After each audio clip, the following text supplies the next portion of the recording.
all the mercies of the Lord.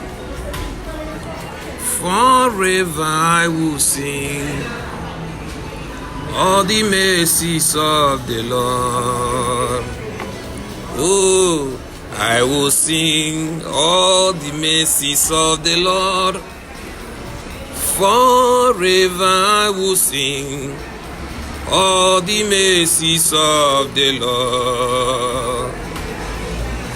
Oh, with my mouth, where I will know, with my mouth, where I will know, through all generation, I will sing all the mercies of the Lord. Forever I will sing all the mercies of the Lord. I will sing all the mercies of the Lord. Forever I will sing all the mercies of the Lord. With my mouth, where I will know, with my mouth, where I will know, through all generation, I will sing all the mercies of the Lord. Forever I will sing all the mercies of the Lord. I will sing all the mercies of the Lord. Forever I will sing all the mercies of the Lord. Oh, with my mouth, where I will know, with my mouth, where I will know, through all generation, I will sing all the mercies of the Lord. Forever I will sing all the mercies of the Lord. I will sing all the mercies of the Lord. Forever I will sing all the mercies of the Lord. Oh, with my mouth, where I will know, through all generation, I will sing all the mercies of the Lord. Forever I will sing all the mercies of the Lord. Amen, amen, amen. Glory, hallelujah to the Lamb of God. We give you praise, Jesus. We worship you, Ancients of Days. Ancients of Days, as old as you are, as old as you are, you never change. Ancients of Days, oh, as old as you are, as old as you are, you will never change. Ancients of Days, as old as you are, as old as you are, you will never change. Ancients of Days, as old as you are, as old as you are, you will never change. I will lift your name higher. Hey, I will lift your name higher. I will lift your name higher. As in above other name, I will lift your name higher. I will lift your name higher. I will lift your name higher. above other name. Are you going to lift him higher? I ask you, will you lift his name higher? Oh, I will lift his name higher. Above other name. Oh, I will lift his name higher. I will lift his name higher. I will lift his name higher. Above other name. Hallelujah, hallelujah to the Lamb of God. We worship you, Ancient of Days. We glorify your name. Thank you for a wonderful day. Be that exalted, the Holy One of Israel. We thank you for your presence. Thank you, Lord, for the manifest presence of God. My name is Agbeze Okorie Ugod. I'm telecasting from London. I'm in Wood Green in Costa Restaurant, where we have come to disseminate the message of today for the glory of God. Hallelujah, hallelujah. You are blessed. Agbeze Okorie Ugoji or Agbeze Oyumams, bringing you the message of hope, the message of reconciliation. Let me tell you,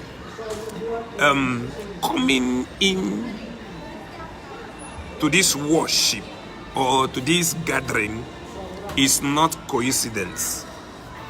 Anything that happens to you in a day is not coincident. You know, they say that lights attract light. Evil attracts evil. The only way you can use to defeat evil is through the knowledge of the Word of God, which will forever govern ignorance. The knowledge of the Word of God will forever govern ignorance. The knowledge of the Word of God. Whatever thing we are doing today is not coincident. Before I proceed, I'm going to take permission from Jehovah, from God, Almighty God, in whose presence we are. Father, Lord, I thank you. Lord, I humble myself before you, and I bring the listeners before you. I pray that you will take preeminence. Let everything be for your own glory. Let no one be seen.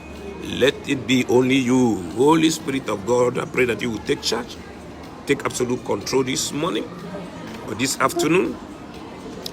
Feed us with your word. Feed us. You say, for man shall not live by bread alone, but by every word that proceeds out of your word, out of your mouth, from heaven, from your written word, we shall live.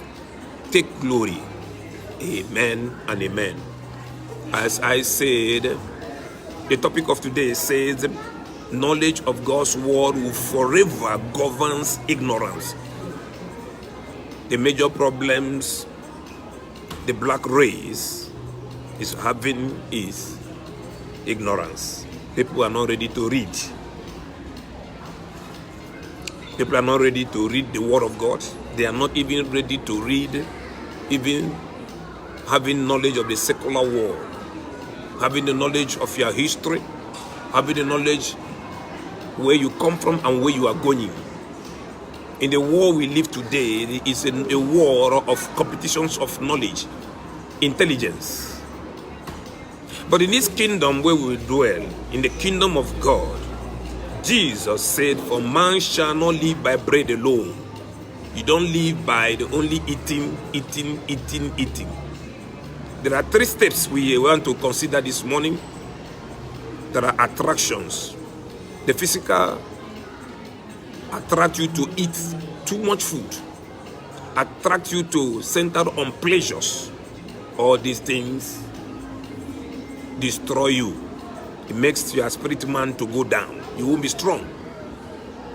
Even if you want to cast out devil, if you want to deliver, if you want to pray for someone, then you need to position yourself. We say that God is everywhere, but you must set the atmosphere that will bring down God's presence. That one is about spiritual. I talk about the attractions. The attractions are in 3 ways. The physical things that attract you. Some are glutton. They eat too much of food. If you are in this kingdom where we are, you don't sit down every day centering on eating. If not, your spiritual man will go down. Another attractions is the atmosphere you create for yourself and for God to come down and interplay in your life. You have to set the atmosphere. You set the atmosphere. You say God is everywhere, but you must set the atmosphere that will draw down to the presence of God. The atmosphere of having hunger for God's word, hunger for righteousness. If you want to have the knowledge of God that will be forever governs the ignorance, you must, those men or women, you must aim yourself to be governor. You must aim yourself. You must aim yourself to be a governor of the knowledge that gives the power. You will be a governor for yourself. Then the knowledge you acquire from the word of God will be the knowledge that gives you the power, because they say knowledge is power. If you're ignorant of something, a little boy that have the knowledge of that will defeat you. It doesn't matter about age. This is not something about age. It's about, we are living in a war of knowledge. A war of knowledge. In the kingdom where we belong to, the kingdom of God, you must be equipped. That is what the Bible says. It says the word of God is an inspired word. It's for reproof. It's for correction. It's to build you up, to make you to be acceptable in every given time. If you're a child of God, you don't have these 3 things. The physical attractions, things that attract you, things you eat, pleasures of this world. If you don't keep it aside, and also you don't create an atmosphere that will draw down the power of God.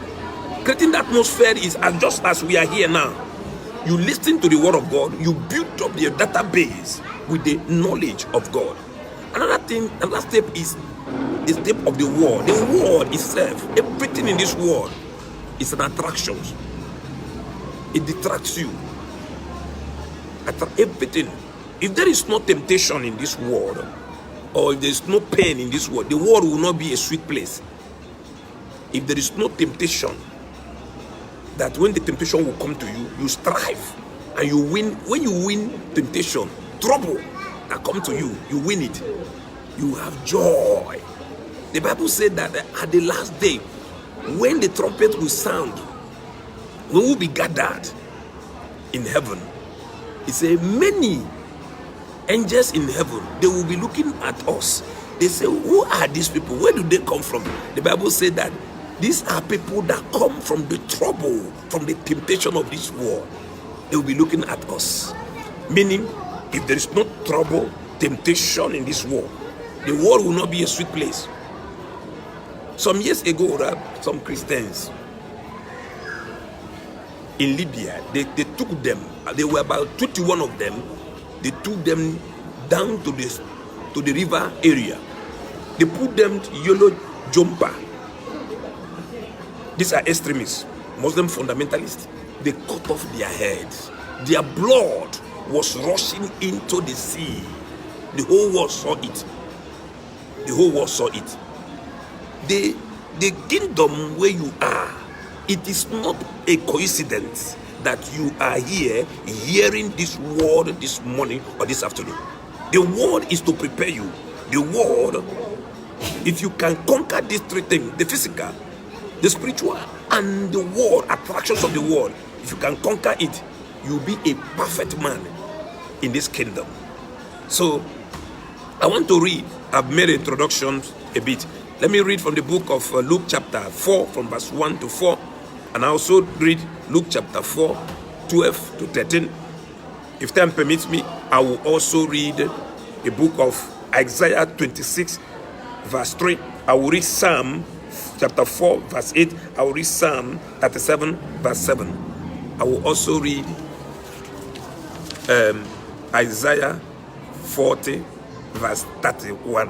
I will also read Revelation chapter 12, verse 11. I will also read Ephesians chapter 6, verse 12. Hallelujah. The Bible says, those that wait upon the Lord, they shall renew their strength. That's what the word of God said in the book of Isaiah chapter 40, verse 31. He said, but they that wait upon the Lord shall renew their strength. They shall mount up with wings as eagles. They shall run and not be weary, and they shall walk and not faint. Like this morning, we are in the presence of God to recharge our battery. If you have recharged this battery yesterday, forget about the one of yesterday. Forget it. Just forget it. Concentrate on how you can recharge it this morning.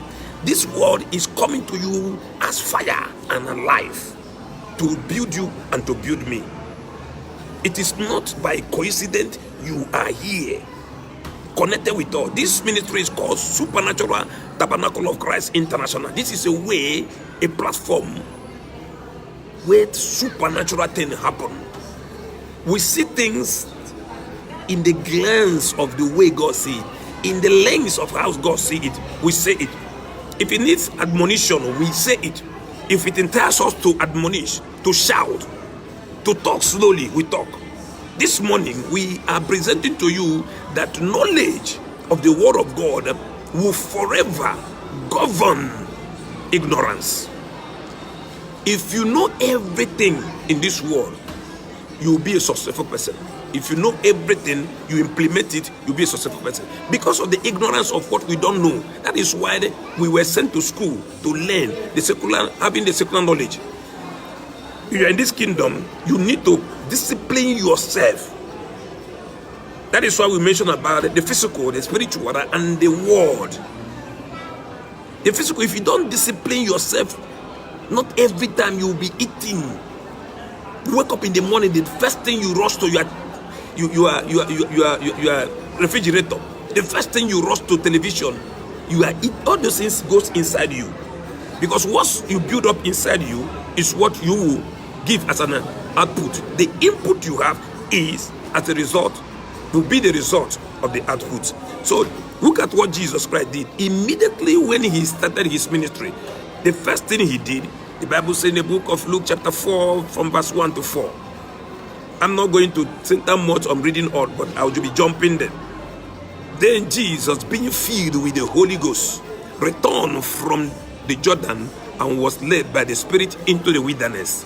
This is a man, when he came here on earth, he was carrying himself as a son of man.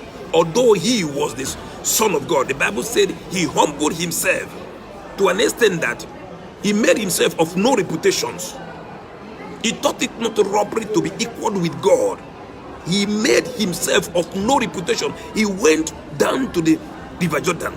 He was baptized by John the Baptist. And after that, the Bible said that the Spirit of the living God, Holy Spirit, took him, led him into the wilderness. To be what? To be tempted by devil. That is why I say, if there is no temptation, if there is no trouble in this world, the world won't be a sweet place. When you go past through temptation, you become a conqueror. The Bible says this is the faith, even our faith. Even our faith. This is the victory that overcomes the world. Even our faith. Your faith matters a lot. And that is what Satan goes about fighting. In this scenario where we are reading now, what Satan came, why he came there is just to destroy the faith of Messiah, so that he will start be looking on the physical, he will start be looking on worldly things, the pleasure, conquest, material things, the wealth of this world, because he mentioned it. But because of God, the way he positioned Christ have already taken a lot of time at the age of younger age, 12 years.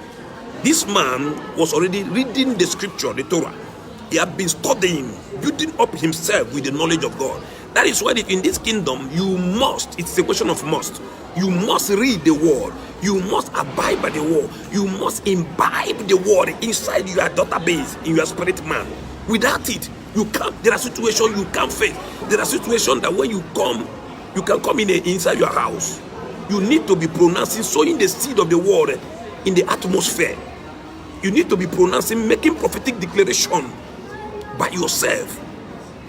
There are situations where you need in your house, you start anointing, proclaiming positive things over the life of your children, professing positive things even on your own life.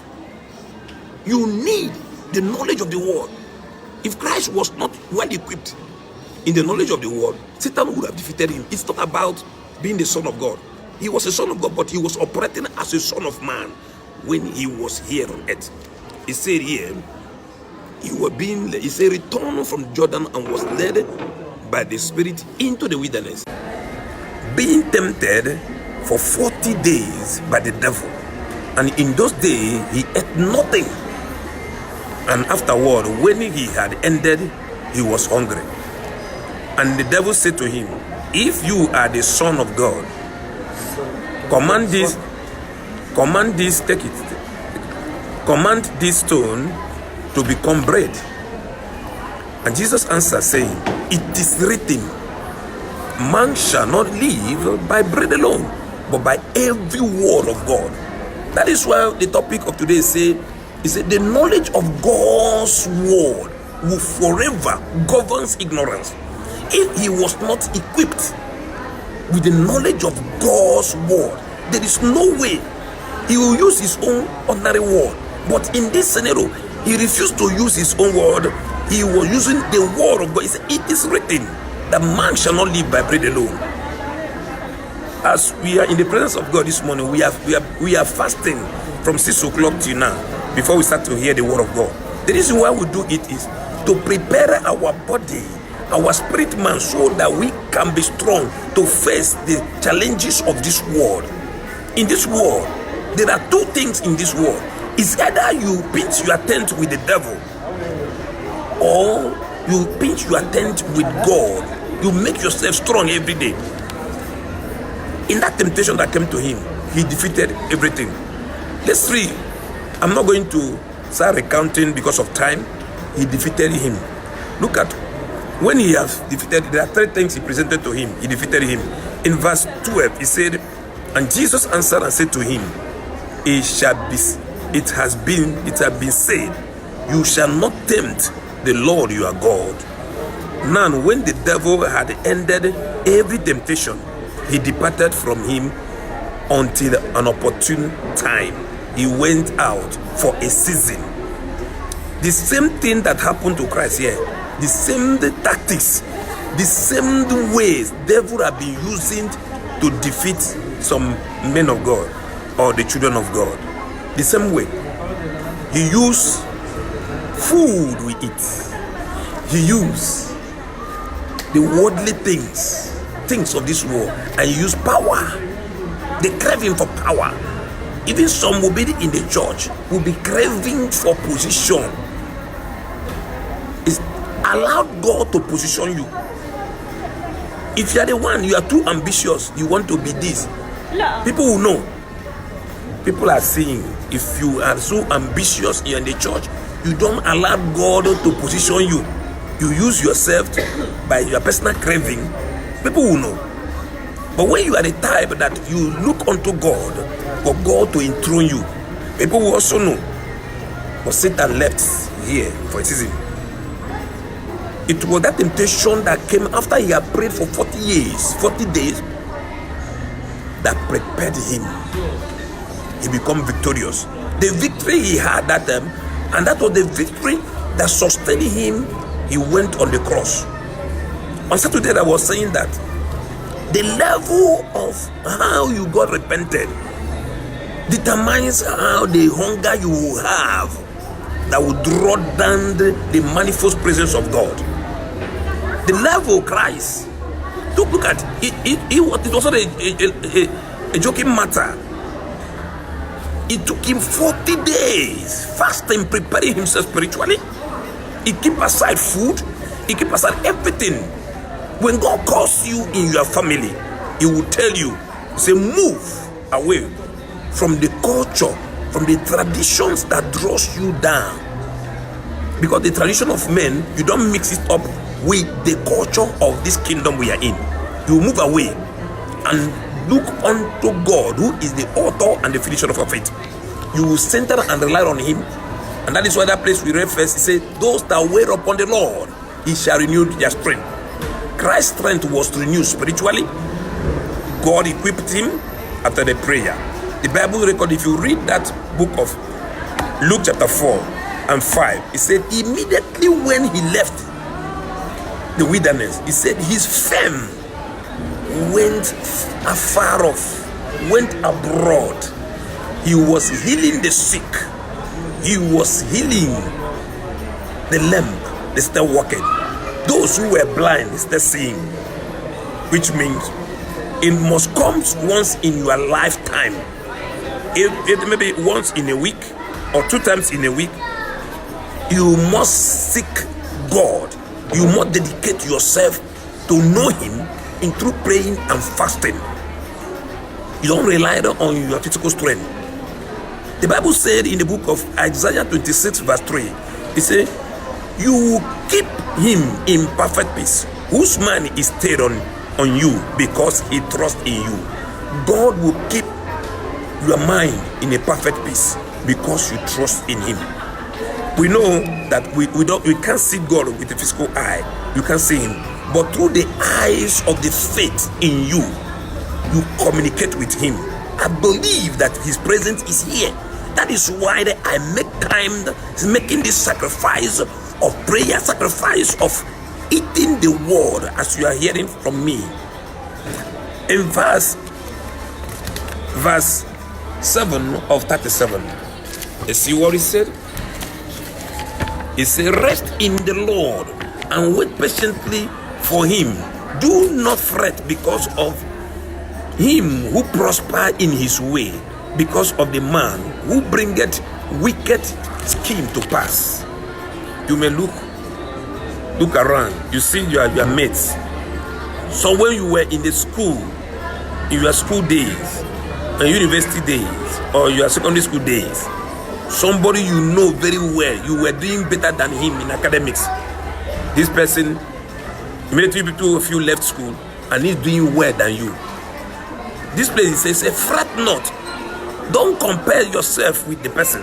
The Bible says those that compare themselves among themselves are not wise, because you don't know the means the person is using making his money. That is why I, as I am, I don't compare myself with anybody. And look unto God, who has the power. The Bible says is able to do exceedingly and abundantly above what I think of, even above those things I imagine. It is to show you when God wants to lift you up, He doesn't compare you with your fellow man or woman. When you people left school, God will position you. I was saying that you don't need anybody to like you before God manifest presence will descend on you. You don't need anybody to like you. One encounter with God, that encounter will always come when you are in His presence, when you are seeking Him, trusting in Him. Not anytime you see someone doing better than you, start shaking. Why should you shake? Why should you shake? Your destiny is different from the other person. You need the word of God to equip yourself so that you won't be living on ignorance. When you live in ignorance, it will not make you will now go and be seeking another power that is strange power, that is not the power from Jehovah. Isaiah 40, verse 31, we read, said, but they that wait upon the Lord shall renew their strength. They shall mount up with wings as eagles. They shall run and not be weary, and they shall walk and not faint. Have you tried it? Have you waited upon the Lord? Have you waited upon? Have you taken a day, maybe 2 times in a week, to wait upon the Lord? Waiting upon the Lord is what we are doing now. You read the scripture, you eat the scripture, you do prayers. offer sacrifices of prayers and thanksgiving and praise unto him. In your closet, you lock the door. You go inside the room, maybe with your children or with your wife, or you alone. You wait on the Lord. You make supplications of prayer unto him. Immediately as you are doing that, there are angels. God will send his angels. They will come and carry those your prayer to the throne of God. Hallelujah. The Bible says that God dwell in the midst of the praise of his people. You praise him. Praise him. Shake the heaven with praise. Revelation chapter 12 verse 11. It says that they overcame him by the blood of the Lamb and by the word of their testimony, and they loved not their life unto death. You overcome by the blood of the Lamb. Make sure that you apply the blood every day before you go out. You set out from the house. When you are applying the blood, you apply it with faith. The blood, that is our strength. That is where our victory lies. Because every battle of a warrior is of a confused noise. The book of Isaiah chapter 9 verse 5 say every battle of a warrior is of a confused noise. His garment deep in blood. The garment deep in blood. Your garment have to be deep in blood with faith. You dip your garment in blood. You dip your household in blood. There is power in the blood. You keep on applying the blood in situation, applying the blood into the air before you step out, before you go and enter that train that will take you to your workplace, before you take your car out. Plead the blood, apply it on your vehicle, apply the blood on your children. The Bible says we overcome by the blood of the Lamb. And what is your testimony? Your testimony will be, even when it looks as if there is no hope. That is what I say. Temptation, when it comes to you, it is expected of a steward to be found faithful. It is expected of you to win because your faith is there. He said, I have given you all things that pertain to life and godliness through the power of your tongue. Your tongue. Life and death lies in your tongue. It's not easy to face it. It's not easy to face temptation, but when you are facing it, that is why you need to take time, put the word inside you in your system, then apply the power of the blood. Because the people we are fighting, you don't have any enemy. The people that are fighting you are not enemy. The enemy you have. That is why Jesus says in the book of Matthew chapter 5 from verse 41 or 42, it says love your enemy. It's talking about human being. It's not talking about that you should love devil and Satan. In Ephesians chapter 6 verse 12, it says, for we wrestle not against flesh and blood, but against principalities, against powers, against the rulers of the weak darkness of this world, against spiritual wickedness in high places. In the nights before you sleep, bring out time to wage a war, because once you are in this kingdom, you are no longer an ordinary man. You are a man. You are no longer an ordinary man. You are a man of the supernatural. Everything you need to do, you need to sharpen up yourself, your spirit man, with the word. With the word is the sword of the spirit. When you keep yourself with the word in the night, from 12 o'clock to 1, or you can start from 1 o'clock to 2. Be battling it, because the people you are fighting, it is in the night you settle the need of your destiny. In the night, when people are sleeping. Look at, there is a place the Bible says, Jesus was saying, a man went to the farm, a farmer, he planted seed, but in the night, the enemy went and planted their own seed. These things are things that are happening every day. When a good thing is about to come to a man or a woman, check it. If a woman is pregnant, about to deliver a baby boy, a baby girl, that it will be as if the hell is let loose. Trouble will be coming. The man of the house, his business will start falling down because a good thing is coming. Nothing comes so easy. Anything that comes so easy, you lose it very easy.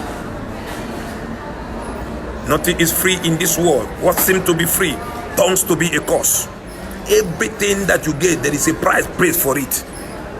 What we are doing today, a price has been paid for it. Jesus Christ have already paid the price. This is a battle that has already been won. The only thing we need is to infect that principles on how that battle was won. You need to fast. You need to cut away yourself from the worldly things, worldly people, worldliness, and you discipline yourself from what you eat, what you watch with your eyes, your associations, because your associations determines your enthronement, the kind of people you mix up with. If you mix up with people that are detached in their mind, they don't have anything, the word of God in them, you'll be like them. The Bible says iron sharpens iron. Iron sharpens iron. If you mix up with someone that is rooted in the world, that is vibrant, that is on fire, you will be sharpened every day. The Bible says that if you are not hot, God himself, Jesus, he said he will spit you out of his mouth. Which means before you go back to him, as long as you are still in this kingdom, you must be hot every day. Be hot every day. Equip yourself in reading the word. Equip yourself by bringing time to fast. Because the reason why it's good to fast and be praying, when you are praying, you are banking those your prayer in the bank that God has allotted for you. There are times, maybe you may be weak, you may not be able to pray strong as the way you normally do. Those prayers that you have been praying, storing them in the bank will start working for you. That is why when you see a child that the parents have been praying for from childhood to when that child grew up, if maybe peradventure that child deviated from the kingdom and fall away into the world, a day will come because of those prayers the mother or the father that have been praying, that those prayers will draw that person back. Like in this country where we are, I'm telecasting called United Kingdom. This country has gone astray. They are the people that brought the gospel to us. They have gone astray. When we were Africa, I thought that these people, that they know God. When I came here, I started seeing a lot of despicable things, that these people have gone astray. There were people who prayed for them. People like Smith Wigglesworth, John Wesley, John North. They have great many. These people sow the seed of prayer in this land. This country, they will bounce back to God. Those prayers these men sacrificed, a revival is coming. A revival is coming. It's coming in the street. It will start from the street and it will start going in. It will go into the Buckingham Palace. Do you know that I bring out time praying for Prince Harry? For a long time I've been praying for him. I've been praying for Prince Harry. When he now got married to Meghan, I said, God, I thank you. I thank you, because it has never happened before that someone from a royal family will marry a mixed race. But it happened. That is why the Bible says, pray for the leaders. Even if they are unbelievers, pray for them. Revival is coming in this country. They are going to bounce back.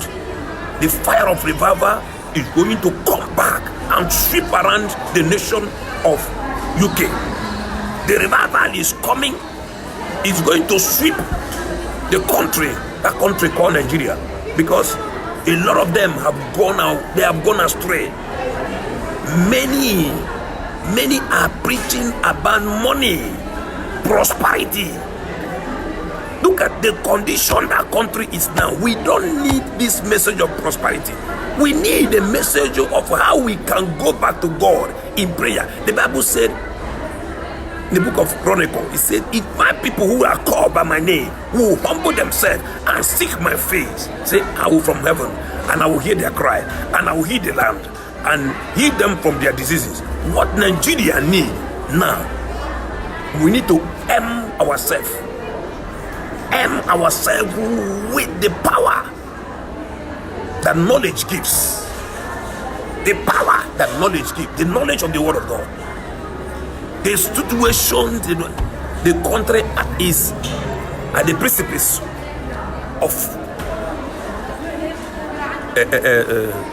at the precipice of war, outbreak of war. We need to pray for that country. In as much as I want independence, let me tell you the truth. The prayer I always pray, I say, God, that country, disintegrate it. That country, I want Biafra to have their independence. I want Oduduwa Republic to be. I want Arewa Republic to be. Do you know what it is why I pray? Because the way I'm seeing the way things are going, people are those who are at the helms of affair. They are not speaking. They are not saying anything. And if things continue going like that, a day will come when everybody will be Islamized. Look at what is going on. Fulanization, Islamization. So instead of us to be together like that, then one day gospel will be thrown into the Atlantic Ocean. My prayer, I always pray, I say, God, let that country disintegrate peacefully. I don't need war. Let Biafra be, let Oduduwa Republic be, and let Arewa be. And if other nations will come, let them be. What happened in Yugoslavia? That it's better to happen in Nigeria than to share the blood of 6 million or 3 million. It happened before. 3.something million blood was shared. Nothing was done about it. My cry every day, I say, God, we don't need war in that country. You bring a time, you pray for China. There are Christian pastors who are suffering. This little prayer you pray, when you kneel down, praying, asking God for mercy for each country, it goes supernaturally. For us to meet today, it's not by coincidence. It's not by coincidence. If I see something I will say, admonish, I'll talk against, I'll speak. Like I'm telling you my mind, you have your own mind. These are the prayer I pray. As I pray for the Buckingham Palace, I pray for the seat of the government in UK here. I say, God, bring a change. Bring a change that will, someone that will throw revival, spiritual revival, Christian to come back to God. That is what I pray. We need the knowledge of the word of God that will govern ignorance. Because anything you don't know will defeat you. I pray that the Lord will bless you and strengthen you and make you to be great. Let your dream, the dream will be actualized when you equip yourself with the right knowledge. The right knowledge. If you need to go back to school. Study the word of God. Bring out time to make sacrifices of prayer. Leave the rest for God. He knows how he will enthrone you. God knows how he will enthrone you. I pray that the Lord will open your eyes and bring you back to the fold, so that the manifold presence of God will take absolute control over our life. May the Lord bless you. I want us to go back to our knees, begin to pray. I'm not going to give you outline. There are so many things we need to pray about. But the number one thing I want you to pray for me. I need your prayer. I need your prayer that God to give me the boldness every time, season and out of season. And also pray for men of God. Pray, many of God are passing through persecution. Some of them don't have food to eat. Every year in United States, more than 1,000 people They disengage themselves from the preaching of the gospel because of it's not an easy thing. They abandon it. Many are abandoning this, the ministry. Pray for men of God so that they will teach you the rightful way of God, the way of holiness. And pray for the country where you are, for God to take absolute control over the leaders. The Lord bless you, give you the rightful knowledge so that you will govern the spirit of dethrone it, the spirit of ignorance. The Lord bless you, strengthen you. In Jesus' name I pray. Father, Lord, thank you. I've come to the end of this section, and we are going to go back on our knee, begin to pray, to seek your face. I pray, oh Lord, as the word has come, teaching us how we can enrich ourselves with the rightful knowledge of the word of God, so that we will take ourselves away from ignorance. You said, my people are dying because of ignorance of the word of God, because of the ignorance of not knowing the mind of God. Lord, I pray, as we are going to go by our needs, help us, reveal yourself to us. I pray, let there be manifest presence. Is there any way we have come short of your glory? Is there any way we have sinned against you, Lord? I pray, as we kneel our need, I pray for mercy. I need your mercy. The hearers need your mercy. Enshrine your mercy upon our foreheads, so that your favor will be released. Thank you, Jehovah. Holy Spirit of God, manifest in the way you have never manifested before. Thank you. Whatever thing we are going to utter, tender, hear us and deliver us from every of our weaknesses. Strengthen us in every area where we are weak. Deliver us from temptation and trials of this world. In Jesus' name, amen and amen. My name is Agbeze Okori Ugoji, or Agbeze Oyumams. I'm telecasting from North London in Manor House. Go to our YouTube page called Agbeze Okori Ugoji. Subscribe there and tap on the bell icon so that you'll be receiving our weekly updates. May Lord bless you. I love you all. As I'm going to go back on my knee now, everyone that is connected in today's telecast, I'm going to be mentioning you, your name unto God. You are going to see the hand of God strengthen in that need. Strengthen in that need you have been asking it for. There are going to be miracles, signs and wonders will follow you. The Lord bless you and send to you. In Jesus' name, amen. See you again on Saturday by the grace of God, if Christ tarries. Bye-bye.